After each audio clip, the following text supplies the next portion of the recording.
안녕하세요. 에이징 스토리입니다. 오늘은 전직 간호사와 자동차 정비사 그리고 기자와 배전 기술자의 이야기를 통해 퇴직 후에 해외에서 나눔 봉사를 통해서 인생 이막의 삶의 가치를 찾아서 해외로 떠나는 사람들에 대한 이야기를 나누고자 합니다. 영국의 자선단체 연구기관인 자선지원재단에서 발표한 2022년 세계 기부지수 국가순위에 따르면 우리 한국은 119개 조사 대상 국가 중 88위였습니다. 지난 영상에서 말씀드린 노인 빈곤율과 노인 자살률에 이어 기부지수에서도 최하위 수준인데요. 세계 기부지수는 영국의 자선지원재단에서 2010년부터 매년 130개 국가를 대상으로 자선재단 기부 경험과 봉사활동 경험, 낯선 사람을 도와준 경험 등 3가지 분야를 설문조사해 국가 순위를 집계하고 있는데요. 2022년 우리나라 조사 결과를 보면 자선재단 기부 즉 금전적 기부 항목에서는 119개 국가 중 45위였고요. 자원봉사활동 항목에서는 89위, 도움이 필요로 한 낯선 사람을 도와준 경험 항목에서는 96위였습니다. 전체 집계 순위는 119개 국가 중 88위이고요. 참고로 미국은 3위, 호주는 4위, 중국도 우리보다 앞선 49위로 조사되었습니다.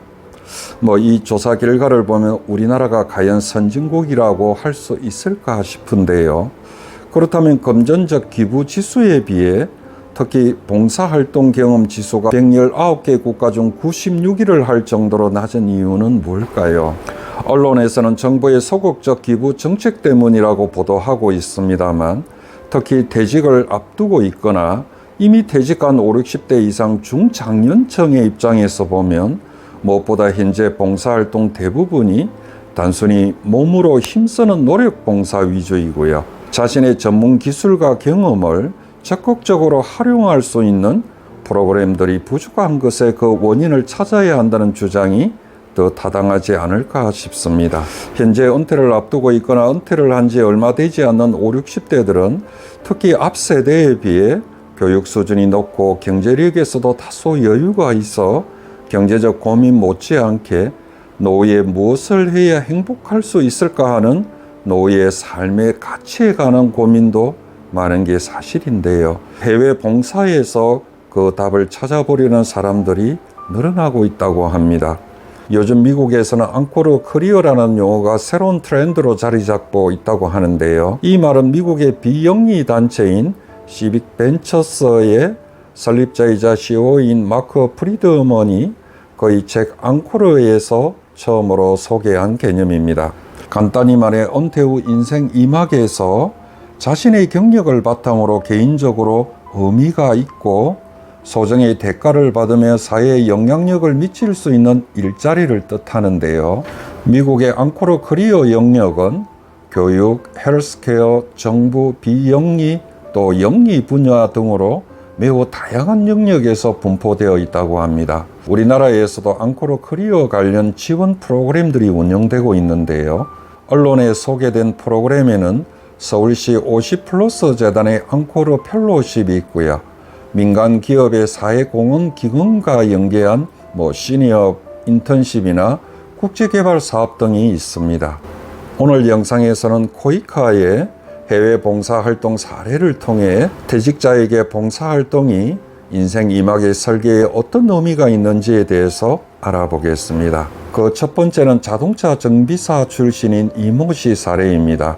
이 씨는 라오스와 스리랑카, 미얀마 등 세 나라에서 10년간 자동차 정비 봉사를 했는데요. 이들 3개국은 자동차 정비 전문 인력이 부족한 나라로 이 씨는 주로 대학에서 학생들에게 자동차 정비 기술을 전수했다고 합니다. 부인도 파견국에서 한식 요리를 가르치며 봉사활동을 했다고 합니다. 두 번째는 36년간 신문사 기자로 활동하다 퇴직한 홍모 씨의 사례인데요. 홍 씨는 퇴직 후 아프리카에서 생활하는 아들의 권유로 한국어 교사 상급 자격증을 취득하고 스리랑카에 파견돼 2년간 현지 대학에서 한국어를 강의했다고 합니다. 봉 씨는 봉사활동 기간 다양한 스리랑카 사람들을 만나 대화하고 그들의 문화를 취재해 해외 봉사 체험기를 책으로 출간하기도 했습니다. 세 번째는 30년간 간호사 생활을 하다 은퇴하고 네팔과 페루에서 해외 봉사활동을 한 임모 씨의 사례입니다. 임 씨는 배우 김혜자 씨가 쓴 꽃으로도 때리지 말란 책을 읽고 봉사단에 지원하게 되었다고 합니다. 임 씨는 특히 청년들에게 해외에서 봉사활동을 하다 보면 시야가 넓어지고 자신의 진로에 대해서도 확실한 무언가를 찾을 수 있다며 해외 봉사 참여를 권유하였습니다. 네 번째는 한국전력에서 33년간 근무하다 퇴직한 배전 분야 전문가 이모 씨의 사례입니다. 이 실은 네팔에 파견된 네팔 정부기관 서버실에서 비상발전기와 배전시설을 관리하고 네팔 현지 직원들에게 서버 관리 기술을 전수했는데요. 이 씨는 퇴직한 친구들을 보니 같이 몰려다니거나 골프를 치는 경우가 대부분이었는데 자신은 남을 위해 일하고 싶었다며 이국 땅에서 내 기술이 다시 꼽히는 것만으로도 삶의 즐거움을 느꼈다고 말했습니다. 마지막으로 26년간 근무한 직장에서 퇴직하고 라오스 봉사활동을 한 이모 씨의 사례입니다. 이 씨는 2년간 라오스 신재생에너지 연구소에서 자문활동을 했는데요.